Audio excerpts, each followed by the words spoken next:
আপনারা যারা নিরামিষ খান অথচ বিরিয়ানি খেতে মন চায় তাদের জন্য এই রেসিপিটা। নিরামিষ দিনে বানিয়েছিলাম নিরামিষ বিরিয়ানি। তো শনিবার হলেই মনে হয় কি বানাবো, তাই কিন্তু বানিয়েছিলাম সয়াবিন দিয়ে নিরামিষ বিরিয়ানি। প্রথমে কড়াইতে জল নিয়েছি, তারপরে দিয়ে দিলাম লবণ, দিয়ে লবণটাকে গুলিয়ে নিতে হবে। তারপরে দিয়ে দিচ্ছি এখানে 150 গ্রাম মতো সয়াবিন। পরিমাণটা নিজেদের পছন্দ অনুযায়ী বাড়িয়ে কমিয়ে নিতে পারেন, লোক সংখ্যা অনুযায়ী সয়াবিনের পরিমাণটা বাড়িয়ে নেবেন। একটু ফুটে উঠলে তারপরে কড়াইয়ের চাপা দিয়ে গ্যাসের ফ্লেমটা বন্ধ করে দেব।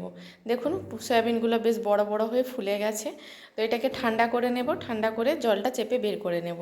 এদিকে হাঁড়ির মধ্যে দিয়ে দিচ্ছি গোটা গরম মশলা, দুটো তেজপাতা দিয়ে জলটাকে একটু ফুটতে দেব। তারপরে দিয়ে দেব 2 চামচ মতো নুন। একটু নুনের পরিমাণটা বেশি করেই দেব, কারণ চালটা বেশি জলেই ফুটিয়ে নেব, তাই জন্য জলটা অনেকটা বেরিয়ে চলে যাবে। তো নুনের পরিমাণটা তাই জন্য একটু বেশি পরিমাণেই দিলাম। 1 চামচ দিয়ে দিলাম সাদা তেল, তাতে ভাতগুলো একদম ঝরঝরে থাকে। তারপরে একটু ভালো করে জলটা যখন গরম হয়ে যাবে, আমি এখানে আমাদের বাড়িতে চাষ হয়েছিল দেরাদুন চালগুলো, এগুলোও কিন্তু বেশ ভালো বড় বড় সাইজেরই ভাত হয়। তো আমি আজকে যেহেতু বাড়ির জন্যই বানাচ্ছি, তাই জন্য কিন্তু এই বাড়ির চালটাই নিয়েছি। তো সব সময় তো আর কেনা চালে করা সম্ভব হয় না, তাই বাড়িতে চাল ছিল যেহেতু, তাই কিন্তু এই চালটা দিয়েই করে নিলাম। ভাতগুলো আপনারা দেখে লক্ষ্য করবেন, অনেকটাই কিন্তু মানে কেনা চালের মতো অতটা বড় হয় না, কিন্তু ভালোই অনেকটাই বড় হয়। তো সেই চালটাই আমি করে নিলাম। এখানে প্রায় যেহেতু বাড়ির চাল তো তাই আমি 90% মতো সেদ্ধ করে নিয়েছি। তারপরে এটা নামিয়ে জলটা ঝরাতে দিয়ে দেব। এখানে একটু ঘি নিয়েছি, 1 চামচ মতো ঘি নিয়েছি। ঘিয়ের মধ্যে কাজু কিশমিশটা ভালোভাবে ভেজে নিয়েছি, তারপর ভেজে এটাকে তুলে নিলাম। আর ওই কড়াইতে যে ঘিটা বাকি ছিল ওর মধ্যে আবারও সাদা তেল দিয়ে দেব। সাদা তেল দিয়ে আলুগুলোকে বেশ লাল লাল করে ভেজে নেব। আমি এখানে 2টো বড় সাইজের আলু নিয়েছিলাম, একটু বড় সাইজের করেই কেটে নিয়েছি। আলুগুলোকে একটু লাল লাল করে ভেজে নিতে হবে, তার জন্য দিয়ে দিলাম হলুদ আর লবণ দিয়ে বেশ ভালোভাবে ভেজে নিব।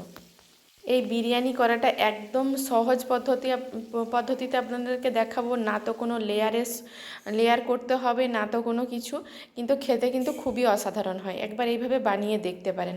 সয়াবিনগুলোকে জল ঝরিয়ে রেখে দিয়েছিলাম, তারপর এখানে টক দই নিয়ে নিলাম। আমি এখানে বাড়িতে পাতা টক দই নিয়েছি প্রায় 4 চামচ মতো। টক দইয়ের মধ্যে কিছু মশলা অ্যাড করে দিচ্ছি, দিয়ে দিলাম ধনে গুঁড়ো, আর দিয়ে দিচ্ছি পরিমাণ মতো হলুদ গুঁড়ো, জিরে গুঁড়ো, সব আমি 1/2 চামচ মতো করে নিয়ে এটাকে আমি ম্যারিনেট করে রেখে দেব। দিয়ে দিলাম গরম মশলার গুঁড়ো 1/3 চামচ মতো, সর্ষের তেল দিয়ে দিলাম 2 চামচ মতো, লাল লঙ্কার গুঁড়ো দিয়ে দিলাম, দিয়ে এটাকে মেখে রেখে দেব। প্রায় 10 মিনিট মতো মেখে রেখে দিতে হবে। যেমন ঠিক মাংস ম্যারিনেট করে রাখা হয় ঠিক সেইভাবেই রেখে দিতে হবে। এখানে আমি আদা বাটা দিয়ে দিলাম 1/2 চামচ মতো, আর পরিমাণ মতো আর একটু লবণও দিয়ে দিলাম। একটু কাসুরি মেথি দিয়ে দিলাম যাতে ফ্লেভারটা খুব ভালো আসে, তাই জন্য। তো থাকলে দিতে পারেন, না হলে কিন্তু যদি ধনেপাতা কুচি থাকে তাহলেও সেটাও দিতে পারেন। এটা ম্যারিনেট করে রাখা থাক, ততক্ষণে আলুগুলোও কিন্তু বেশ লাল লাল করে ভাজা হয়ে গেছে। আলুগুলোকে তুলে নিতে হবে। কড়াইতে যে তেল আছে তেলের মধ্যে দিয়ে দিলাম একটা শুকনো লঙ্কা, 2টো চেরা কাঁচা লঙ্কা, আর দিয়ে দিলাম একটা বড় সাইজের টমেটো কুচি। টমেটোটাকে বেশ ভালোভাবে লাল ভেজে নিতে হবে। টমেটোটা তাড়াতাড়ি গলে যাওয়ার জন্য অল্প একটু নুন দিয়ে দিলাম। নুনটা দিয়ে বেশ ভালোভাবে টমেটোটাকে যতক্ষণ না পর্যন্ত গলে যায় ততক্ষণ নাড়াচাড়া করে নিতে হবে। তারপর দিয়ে দিলাম বাকি যে 1 চামচ মতো আদা বাটা ছিল, আদা বাটাটা দিয়ে দিলাম। দিয়ে আদার কাঁচা গন্ধটা চলে যাওয়া পর্যন্ত একটু নাড়াচাড়া করে নিয়ে দিয়ে দিতে হবে পরিমাণ মতো হলুদ গুঁড়ো। এখানে আর তেমন কিছু মশলা আমি অ্যাড করব না, যেহেতু সয়াবিনের সঙ্গে অনেকটাই মশলা মাখানো আছে, তো আমি পরে অ্যাড করে দেবো মশলাগুলো। তারপরে দিয়ে দিলাম 1 চামচ মতো চিনিটা একটু ভালো লাগবে দিলে, কারণ টক দই আর টমেটো দুটোই ব্যবহার হচ্ছে, তো তাই জন্য টেস্টের ব্যালেন্সের জন্য চিনিটা দিয়ে দিলাম। দিয়ে আর সয়াবিনের মধ্যে যে লঙ্কাও ছিল, তাই কিন্তু আমি লঙ্কা গুঁড়ো দিলাম না, কারণ আমার মেয়ে তার বন্ধুও খাবে, তাই জন্য আর দিলাম না। আপনারা যদি ঝালের পরিমাণটা বেশি খেতে পছন্দ করেন তাহলে কিন্তু লঙ্কার পরিমাণটা আরেকটু বেশি দিয়ে দিতে পারেন। তো ঢাকা দিয়ে আমি এইভাবে সয়াবিনগুলোকে কষিয়ে নেব।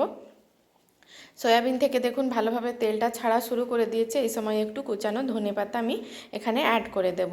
আর 1/2 চামচ আবারও জিরে গুঁড়ো ধনে গুঁড়ো একটু গুলিয়ে রেখেছিলাম বাটির মধ্যে জল দিয়ে, সেই গোলা জলটা আমি এখানে ব্যবহার করব।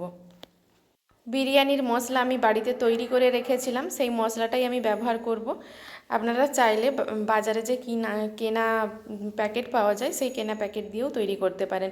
খুব হালকা ফুলকোভাবে এটা রান্নাটা করে দেখাচ্ছি, একদম তেল মশলা অল্প দিয়ে, কিন্তু অসাধারণ হয় খেতে। একবার এইভাবে বাড়িতে বানিয়ে দেখতে পারেন নিরামিষের দিনে, আশা করছি আপনাদের খুবই ভালো লাগবে।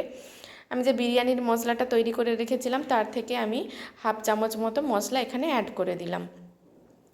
তারপরে অল্প একটু জল দিয়ে দেব, জল দিয়ে এখানে একটু গ্রেভিটা হতে দেব। তারপরে কিন্তু আমি চালগুলো অ্যাড করে দেব, মানে ভাতটা অ্যাড করে দেব।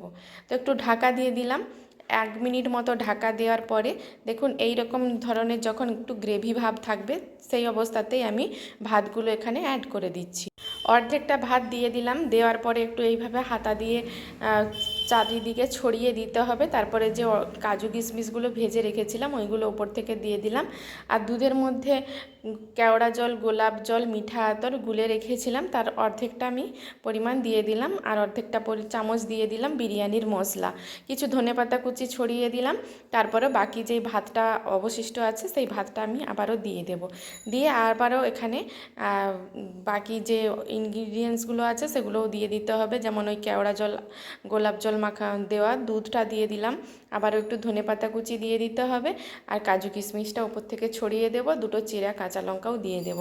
এখানে আপনারা চাইলে বাঁধাকপিকে কেটে বেরেস্তা বানিয়ে নিতে পারেন, তাহলে কিন্তু দেখতে পেঁয়াজের মতোই লাগবে।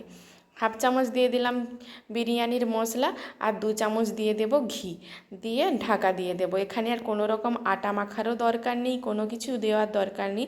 এতেই কিন্তু খুব ভালোভাবে স্টিমটা ভেতরে থেকেও যাবে, বাইরেও বেরোবে না, আর খেতেও কিন্তু অসাধারণ হবে। এইভাবে একবার বাড়িতে বানিয়ে দেখতে পারেন। 25 মিনিট পর আমি ঢাকাটা খুলে আপনাদেরকে দেখিয়ে দিচ্ছি। দেখুন পুরো স্টিমটা কিন্তু ভেতরে থেকে ছিল। তো আমি আর একটু কেটেও দেখিয়ে দিচ্ছি বিরিয়ানিটা কতটা পারফেক্ট হয়েছে। একদম হালকা ফুলকো হয়েছে। যারা একদম তেল মশলা অয়েলি পছন্দ করেন না তারা কিন্তু এইভাবে একদম হালকা ফুলকা বাড়িতেই বানিয়ে নিতে পারেন। নিরামিষ খাচ্ছেন বলে কিন্তু বোঝাই যাবে না, খেতে খুবই টেস্টি হয়। একবার অবশ্যই বাড়িতে বানিয়ে দেখতে পারেন। আর আমার এই রেসিপিটা আপনাদের কেমন লাগলো কমেন্ট বক্সে অবশ্যই কমেন্ট করে জানাবেন।